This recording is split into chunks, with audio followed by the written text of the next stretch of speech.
Halo semuanya, selamat berjumpa di channel Z Official. Buat yang belum subscribe, di-subscribe dulu ya, karena subscribe itu gratis. Pada video kali ini, saya akan mengulas alur cerita film yang oke banget nih. Judul film yang saya ulas adalah Everyone is There. Everyone is There adalah film Korea yang bertajuk bullying, yang dikemas dalam satu episode. Kasus bullying ini memang tidak pernah habis untuk diangkat ke dalam film atau drama.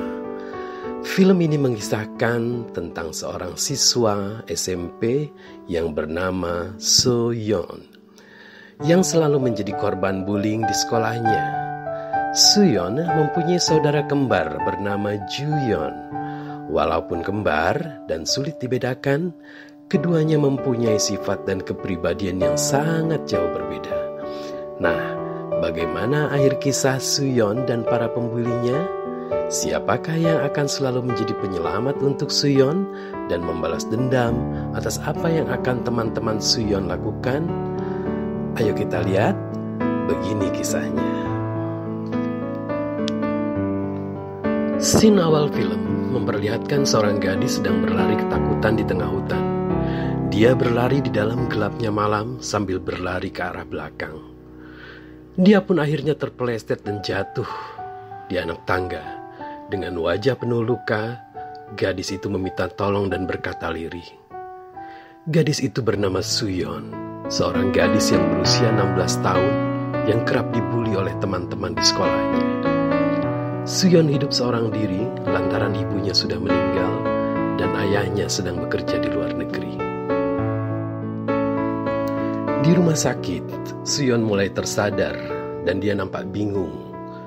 Lalu seorang polisi mendatanginya dan mencari tahu apa yang sebenarnya terjadi. Namun dia hanya diam dan nampak trauma atas kejadian itu. Tak lama kemudian, guru sekolah So-yeon datang untuk menjenguknya. Guru tersebut juga terlihat membawa beberapa orang tua murid.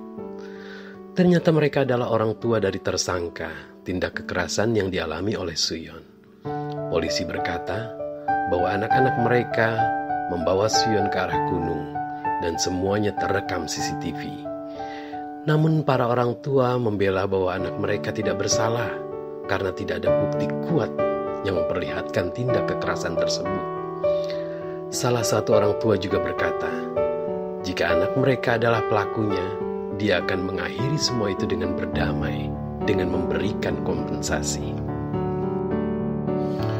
Di lain waktu, guru So-yeon yang menjenguknya waktu itu akhirnya bertemu pihak kepala sekolah untuk membahas soal masalah yang menimpa So-yeon.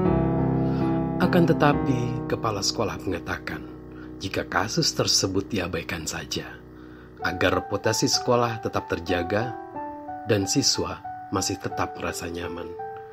Gurunya pun tak bisa berbuat apa-apa, sehingga harus mengikuti perintah kepala sekolah dengan tetap diam tanpa membahas masalah tersebut. Suatu malam, saat So-yeon sedang sendiri di ruang rawatnya, sembari merenung atas masalah yang terus menimpanya selama ini, ia pun berencana untuk mengakhiri hidupnya dengan menarik kabel infus yang ia gunakan. Akan tetapi, tak disangka, muncul seorang wanita yang langsung menghalangi niat So-yeon saat ingin mengakhiri hidupnya tersebut. Perempuan tersebut langsung memperkenalkan dirinya. Ia mengatakan ia adalah Kang Il-yung. Kang Il-yung merupakan guru konseling yang diminta pihak kepolisian untuk menangani kasus So-yeon. Kang Il-yung juga meminta agar So-yeon dapat menceritakan semua kejadian agar masalahnya tersebut dapat diatasi. Setelah Kang Il-yung pergi, So-yeon pun tertidur. Saat itu dirinya bermimpi dikejar di suatu hutan dan menemukan dirinya telah mati. Hal ini membuat dirinya terbangun dari mimpinya. Di waktu pagi, saat So-yeon terbangun, tiba-tiba salah seorang temannya yang bernama Kyujin, orang yang telah membulinya. Kyujin datang membawa baju seragam So-yeon dan mengancamnya untuk tidak melaporkan mereka ke polisi. Setelah Yujin pergi, tak disangka semua ancamannya tadi telah didengar oleh Kang Il-yung. Setelah itu, Kang Il-yung mengantarkan Soo-yeon pulang ke apartemennya. Sesampainya mereka di apartemen Soo-yeon, Kang Il-yung meminta agar dia menemani Soo-yeon jika dirinya merasa kesepian. Keesokan harinya, Kang Il-yung menemani Soo-yeon jalan-jalan. Tiba-tiba Soo-yeon melihat seseorang yang dia kenal. Orang itu adalah kembarannya. Dia bernama Joo-yoon. Meski kembar, karakter mereka begitu berbeda. Joo-yoon nampak kasar dan tidak memperdulikan Soo-yeon sama sekali. Soo-yeon akhirnya menceritakan kepada Kang Il-yung jika ayah dan ibunya telah bercerai semenjak mereka dalam kandungan. Setelah lahir, Soo-yeon dibawa kepada ayahnya untuk diurus, sebab ibunya tak mampu menanggung beban ekonomi keduanya. Keesokan harinya, Kang Il-yung bertemu dengan kembaran Soo-yeon di toko kosmetik. Ternyata Joo-sun atau kembarannya Soo-yeon itu sedang mencuri. Kang Il-yung mengikuti Joo-yoon sampai di tepi jalan. Dirinya langsung meminta Joo-yoon untuk membantu dalam mengatasi masalah yang dialami kembarannya tersebut. Meski awalnya tak mau, Joo-yoon akhirnya diancam akan dilaporkan ke pihak kepolisian atas kasus pencuriannya tersebut. Dirinya juga ditawari akan dibayar oleh Kang Il-yung. Tak punya cara lain, Joo-yoon akhirnya menyetujui tawaran tersebut dan akhirnya mau membantu. Setelah itu, Kang Il-yung membawa Joo-sun pergi ke apartemen Soo-yeon. Sesampainya di sana, Jung-yeon kaget lantaran kembarannya tersebut hidup dalam kemewahan. Setelah itu, Kang Il-yung membahas soal rencana mereka yang akan membalaskan dendamnya, yaitu Jung-yeon yang akan pergi ke sekolah dengan menyamar sebagai Soo-yeon. Mendengar hal tersebut, Jung-yeon menolak dan akhirnya pergi dari apartemen Soo-yeon.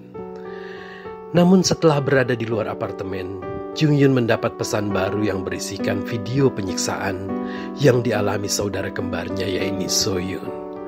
Melihat video tersebut, Jung-yeon sangat marah dan akhirnya memutuskan kembali ke apartemen Soo-yeon. Sesampainya di sana, dirinya langsung mengatakan jika dia akan membalaskan dendam kepada pelaku-pelaku yang telah membuli saudara kembarnya tersebut. Keesokan harinya, Joo-sun pergi ke sekolah sebagai Soo-yeon. Sesampainya di sekolah, dirinya didatangi oleh Gyu-jin, orang yang membulinya selama ini. Ketika tahu bahwa Gyu-jin adalah orang yang membuli Soo-yeon selama ini, Jung-yeon langsung mendorongnya dan memukulnya hingga babak belur. Sepulang dari sekolah, Jung-yeon langsung memperlihatkan video pembalasannya terhadap Gyu-jin pada Soo-yeon.